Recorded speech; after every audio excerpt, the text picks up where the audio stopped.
So Mystikal, um, Here I you go. you wanted to kill Mystikal at a point in your life. Yeah, because bro, I felt in my heart, I felt Mystikal was a threat. I felt like Mystikal, he was lyrical, he was a threat. And when we had that meeting, me, Baby Earl, us going back and forth, I came up with the idea. Slim was the one say no. We ain't nobody getting killed. I believe in my rappers. I believe in BG them all. We gonna let them do what they do. My mind was, boy, that boy is he is a threat. He's lyrical. Let's just do a concert somewhere and we just hit him when he comes to the concert. Cause you know back in New Orleans was hood. And you What the pull up, you world? gotta pull, cause everybody was coming in their own cars and all that back then. It wasn't all that entourage stuff how they doing now, you know. But So you were yeah, serious about that. That was something you really wanted to do. yeah, Sean, let me tell you something. Now, you would catch me playing, capping now versus back then I was young and wild. Back then I felt like we was untouchable. You gotta keep in mind, I'm around money. I got a homie in Killerstone who got bricks of cocaine. A millionaire got money. Birdman, Slip, they got money. So I'm around money and I'm around nothing but killers. So I'm like, man, we got a four. Let's get it. Yeah. YouTube, what's going on, man? It's your boy, Too Tough One, man. Today we back at with another video. We got Terrance Gangsta Williams, say cheese. Hey, that boy Terrance Gangsta Williams almost knocked Mystikal off. Hit that like button, subscribe button, finna get straight to the video. Let's go. I remember this was a big deal about a year and a half, 2 years ago, especially with Boosie going on Vlad. Y'all really weren't seeing eye to eye. He called you a rat. He accused you of a lot of things, said you were messing with punks.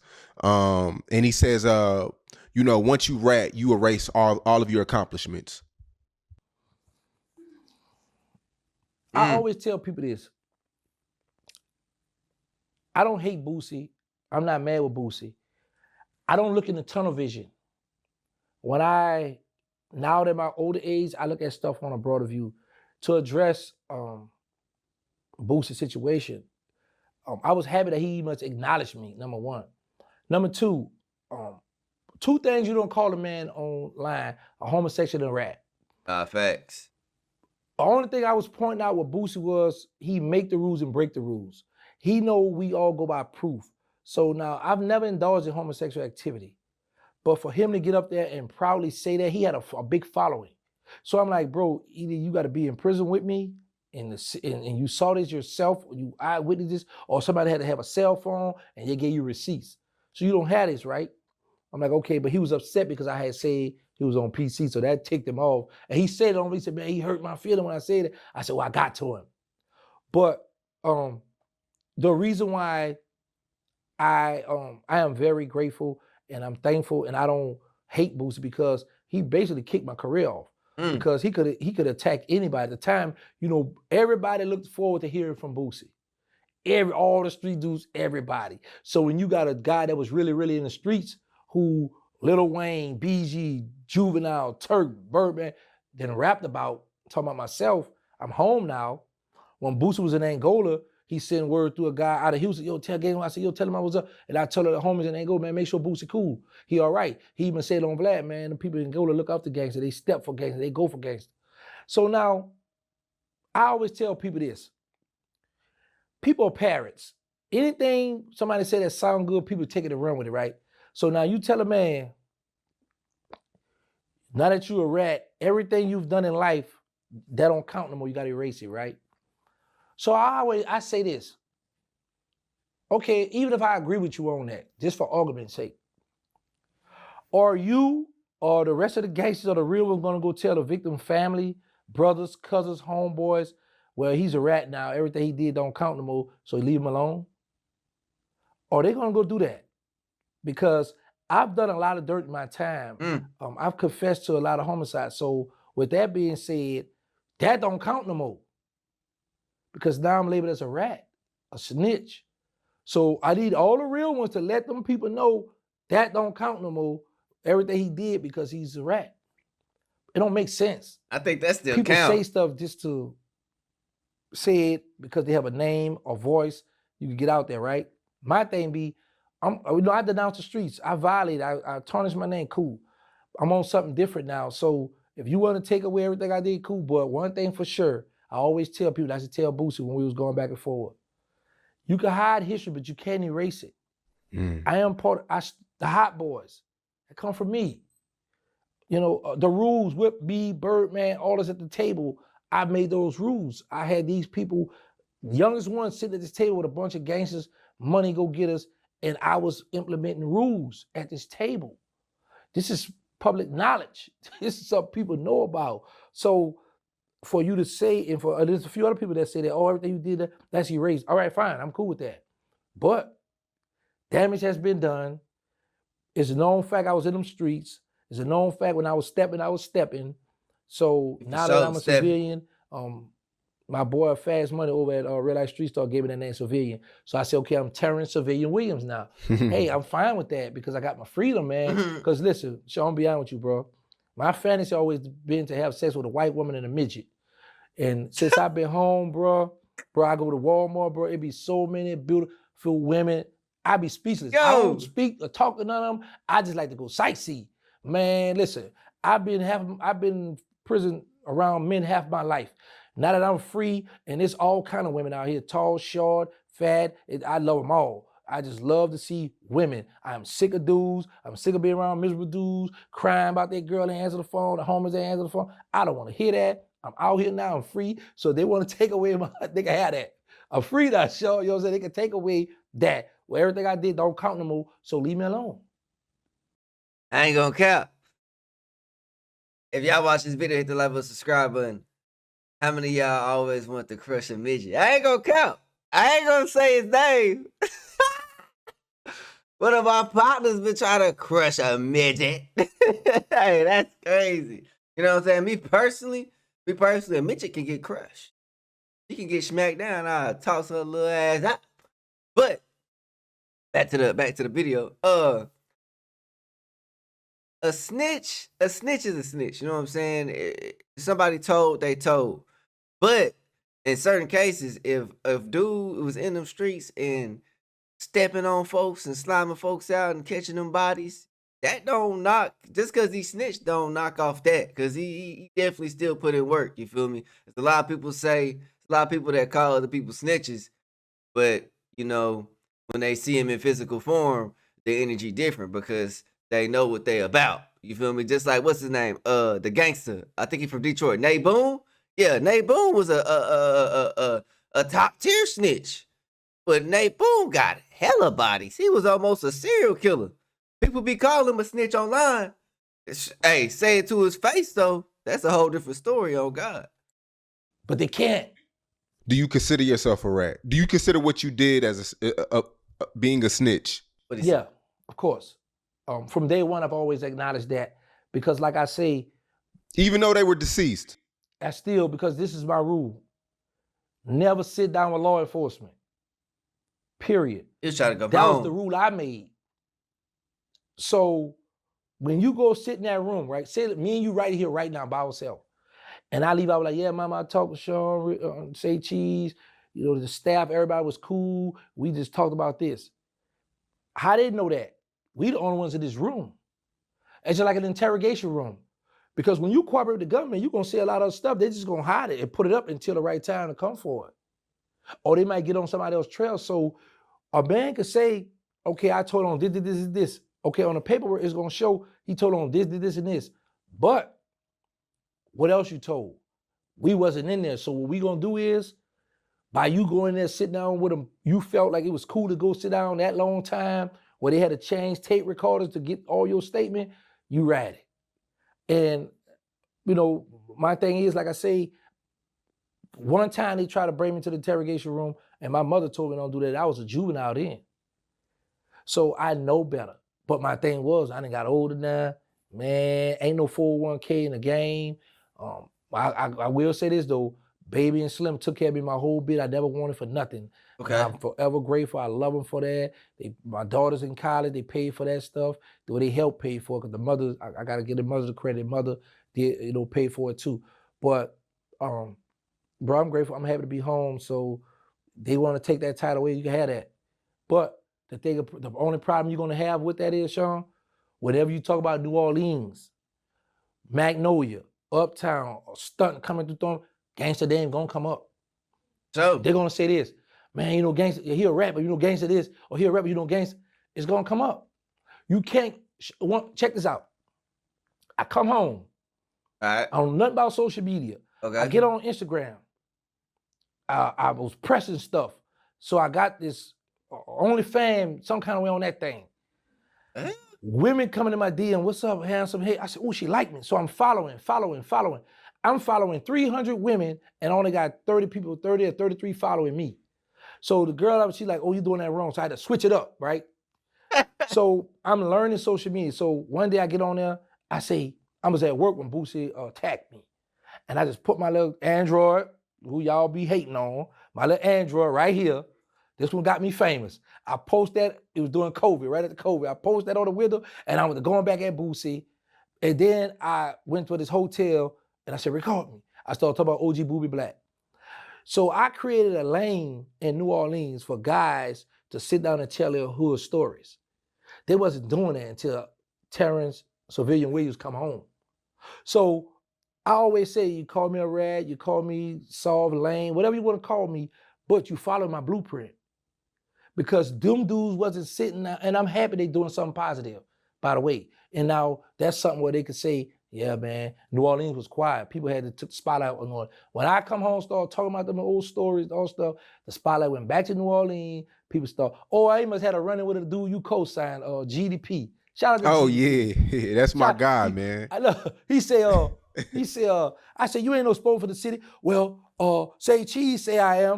I'm dead. Yo, shout out to GDP, man. Me and GDP real tight now, man. I ain't gonna cap. Listening to Terrance Gangsta Williams, you can tell he done grown a lot. Being locked up in that penitentiary to being locked up in that cell. Like I said, he didn't serve about 23 years. Got locked up at 23. He didn't get out till he was 47. And this how you know you've been in the penitentiary. He talking about the Instagram, you know what I'm saying? Most of the time you don't wanna be following more than, you don't want to follow more people who dang, I can't talk. You don't want to follow a bunch of people and then your following is looking OC. You feel me? He learning the game. He getting this and that. You feel me?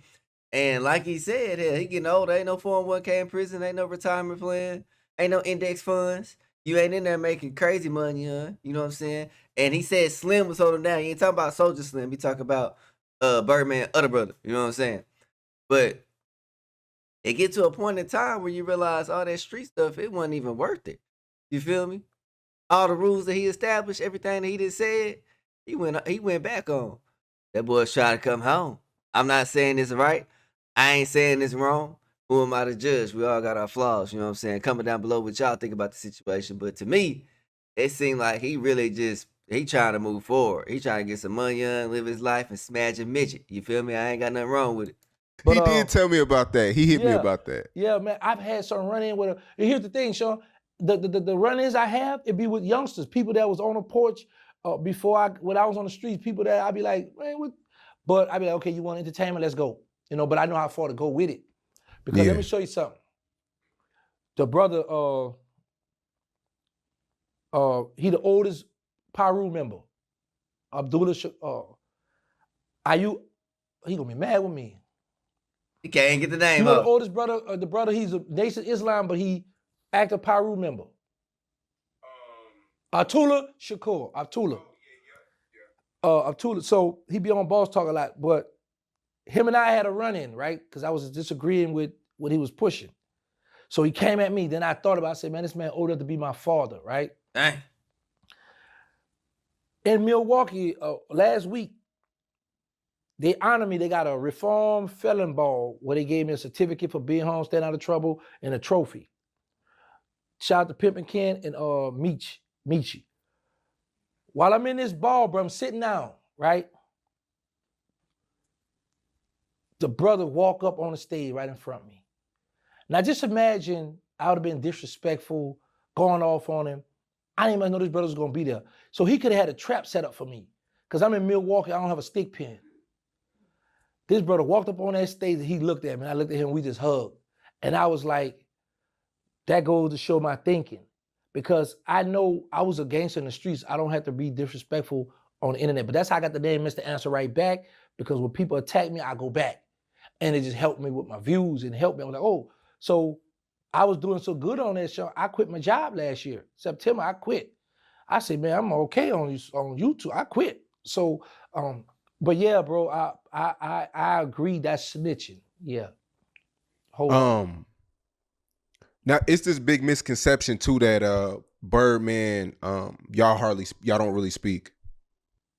Yeah, he mad with me about that. He's mad with me about that. Because when I made the rule and I made that rule, don't talk to them people looking at him, I thought he was gonna be the weak link. So I always thought it would be him or him. Why him though? Because he was the loudest one in the room, like the stunt, flamboyant with the money. I got the bras, I got the jewelry. He always been in something looking like that. You to be the one going when them people pull up, he gonna give up everybody, because it's hitters at this table. It's some real steppers. So I'm like, man, you know. And all the while I was the one. So I'm like, I sat back and I was like, man, see what I do though, Sean? I don't just jump out there. I weigh my options. So I knew when I got out, it was gonna be a lot of kickback, right? So I was like, are you ready for this? Are you ready to give up the big houses, the mansions, the Rolls Royce, the family? You ready to give up all that for your freedom? Because you know stunning them not gonna embrace you. And I'm like, man, now if I was in my early 30s, getting out maybe mid 30s, I might still be on something. Yeah, nah.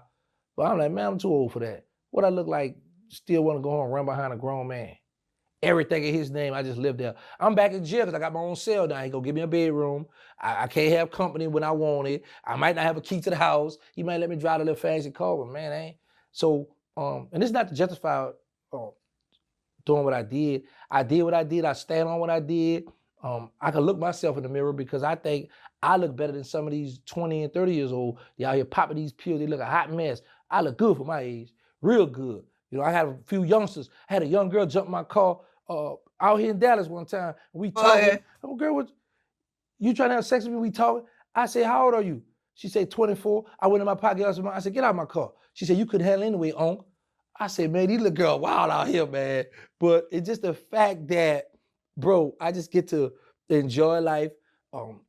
I be by myself. I don't have a big entourage, a crowd I hang with, because I'm learning when you have an entourage, a lot of people, they take a picture behind the scene. And I always tell people, when some of your homies, not everybody, when some of the people smiling in your face, that smile is not a congratulations smile. That's a smile. I can't wait till you fall, because you doing stuff. And I'm pretty sure the people in your comments gonna be able to relate to this. Everybody have an opinion about your stuff. Like people, oh, you should do this, you do it. Well, why you not doing this or that? Mm-hmm. How you gonna tell me I run my business? You do it. Right. You know? So, but I listen to everybody. I read all my comments. Some of my answers, some I don't. Some when I'm on my bull, I get on the bull with them. But for the most part, man, I'm enjoying life. I'm just happy to be free. And since I've been home, man, I've been able to get my own studio now. So I got my own where I can interview people, do my podcast. And so I've been accomplishing stuff since I've been home, you know. But my main goal been, and it's gonna stay, the at-risk youth. You know, I got my nonprofit called They Need Us. So I've been focusing on, I be feeding the people down there in Fort Worth. Giving back, okay. Shelters and stuff. Okay. But man, you know, like I say, I love my brothers. I miss them. I would love just to get an interview, a talk with Birdman. That ain't happening. That ain't happening. You know, just to have a regular conversation, just a regular talk. I ain't mean to interrupt them, but I can definitely tell, like I said earlier, man, he is happy to be home. He ain't trying to be in none of that street stuff. Penitentiary, it straighten him out. Feel me? When you wake up every day, you beside a bunch of grown men, unhappy, mad and angry, violent. Every day, you got somebody telling you when to wake up, when to pee, when to sleep. You got to shower around grown men. You got to worry about getting stabbed. It's a whole bunch of things that you got to worry about. You know what I'm saying? When you go through that every day for 23 years, that get old. That get old. You know what I'm saying? But at the same time, I can kind of see why Birdman, you know what I'm saying, and all the members, they ain't really rocking with him, because you the one that was at the table setting rules and telling everybody, hey, this is what you don't do. This is what you supposed to do right here. and you the one that broke the code. See, it's one thing when there's no code, you feel me? That's all right, whatever. If it ain't no code, you know what I'm saying, whatever. But if you establish the rules, if I got a kingdom, and before it even got to the peak, and I say, hey, this is what we don't do, this is what we do, right? If I break my own rules, then I can't be mad at my homies or my partners or the council members being mad at me because I'm the one that established the foundation. You know what I'm saying? I'm the one that established the foundation. So I kind of see why Birdman felt that type of way, and especially since he thought Birdman was gonna be the one that tell, and you the one that end up telling. Crazy. Comment down below what y'all think. You know what I'm saying? That's really wild to me. I know he missed me, man, bro. I used to spend half of my minutes sometime on him. Man, call, man, tell him, call, man, call, why you didn't call, man? And man, check this out. We running, we just talk. We had a very tight bond. But so happened, the industry. He's so caught up in the industry that he gotta stick to the G code. And this is when he come And up. y'all are biological brothers. Yeah, same father. That's crazy. Same father. So when you came home, he didn't throw you a bone, 20, 30, 50,000, 100,000, he nothing? Boy, that's a lot of money, boy. I be, yo, no. Nothing. They give him man. nothing? Did you call him when you got released? Did you at least call him for help? Like, yo, No, I need this. No, Sean, my motto always been, as long as they print money, I'm gonna get some money. So I just want to let him know I was home. We talked.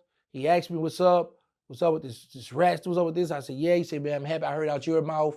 He said, oh, you know, you made your bed. So before I hang up, you got anything else you want to say? I said, yeah, you got a pillow? Pillow? Yeah. Because yeah, I made my bed, I'm gonna lay in it. I know what I did, so I'm not tripping. So but social media wasn't on my mind. Music was on my mind. My mind was like, you know what? I'm gonna get out here and do movies and music. So I was like, I'm gonna give me a job first, because I see I don't have nobody to help me. Slim gave me money to do my documentary, but I didn't want to lean on him or ask him for nothing, because I was like, I asked God to release me from prison. So I'm not gonna get out here and just be begging, man, give me, because they got it. Now I'm home, I'm free. Let me take my time, because I looked at it like this here. I get to God it. removed that materialistic stuff out my life for a reason. So with that, I'm like, okay, now I gotta focus. Because be honest with you, I'm a Muslim, man. I pray 5 times a day.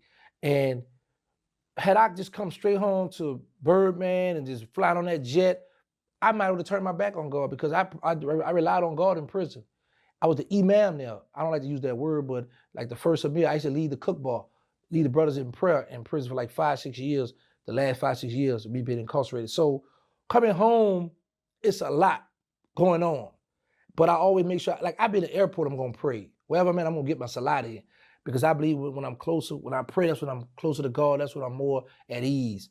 Because I get frustrated sometimes. I just get, like that. Yeah. As a matter Caught of fact, up I in- went in to the your doctor thoughts. about that. The lady said about me stressing and being frustrated, my testosterone was low. So I had to get me a shot to get that stuff. She said, you got the testosterone level of an old man. I said, where that from? She said, from worry and stress. I said, all right, we got to get it on up now. I got to be able to hang with these young girls.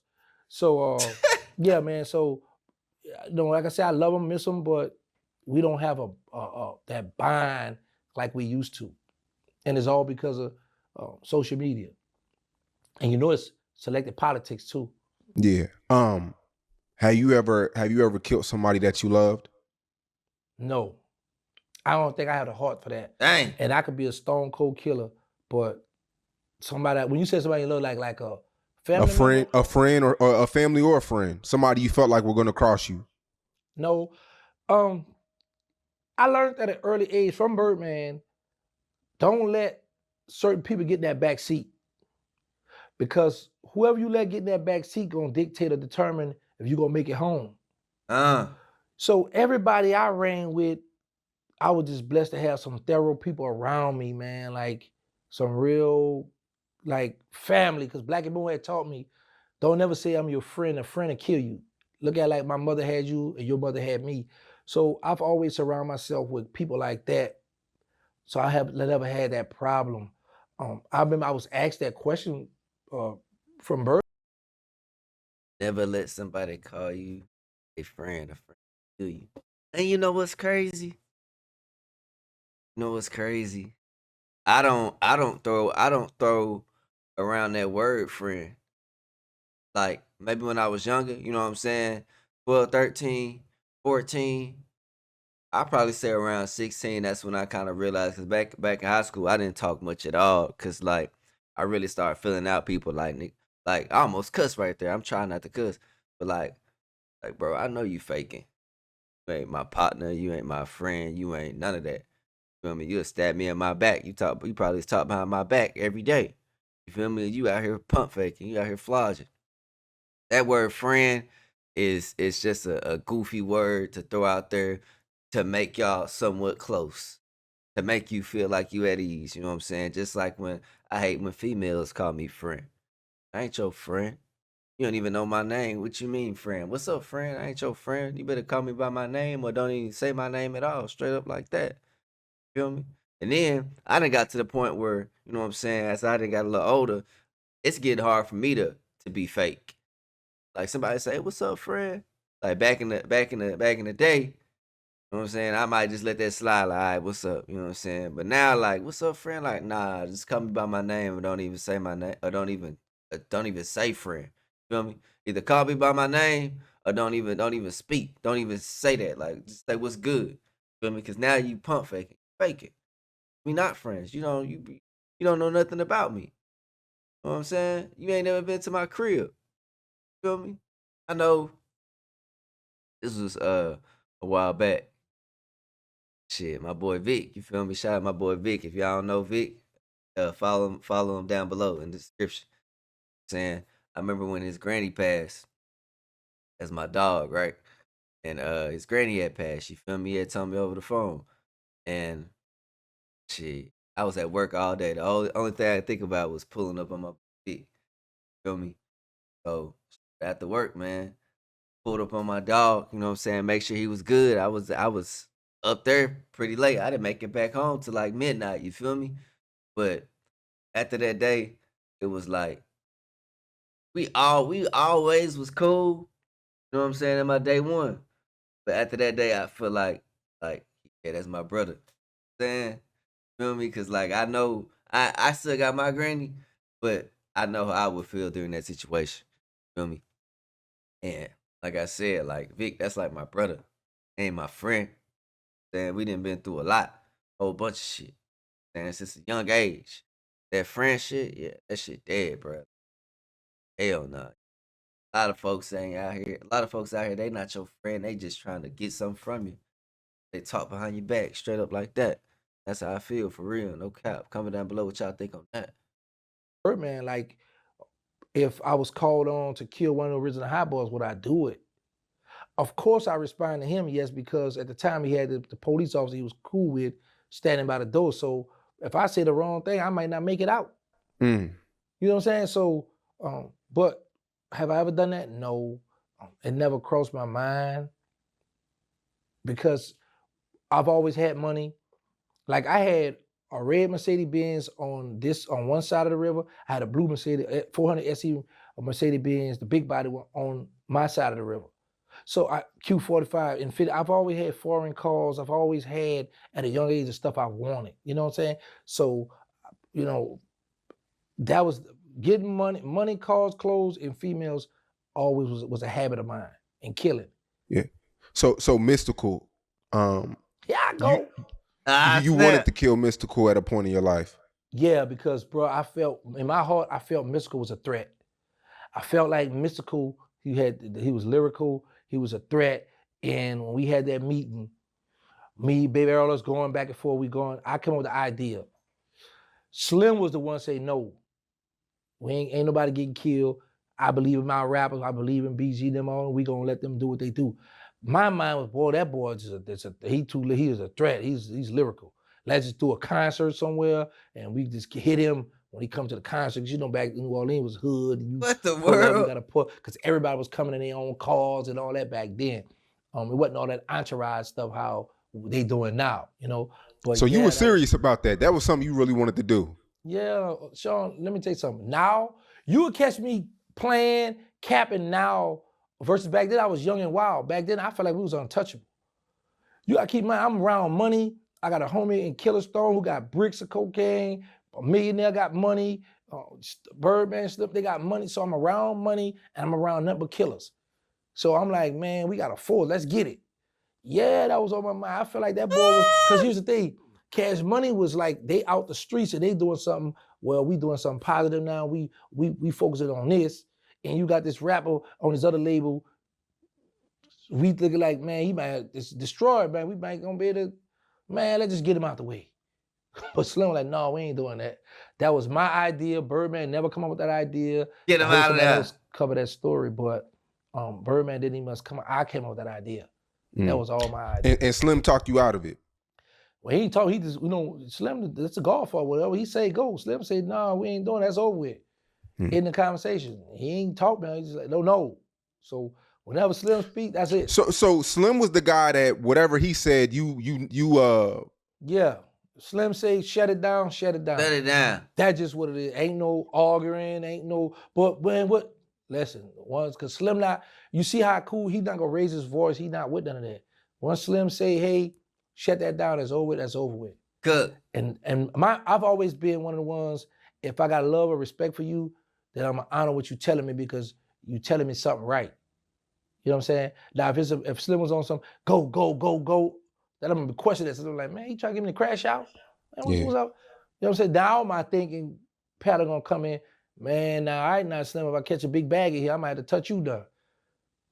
But by him always being a rational thinker, no, look, do this, no, we doing this, and this is what we own. Don't bring none of that around me. Don't bring none of that around my artists. But we still with Sneak doing it. Birdman called us one time doing it, but yeah, once Slim shut stuff down, that's over with.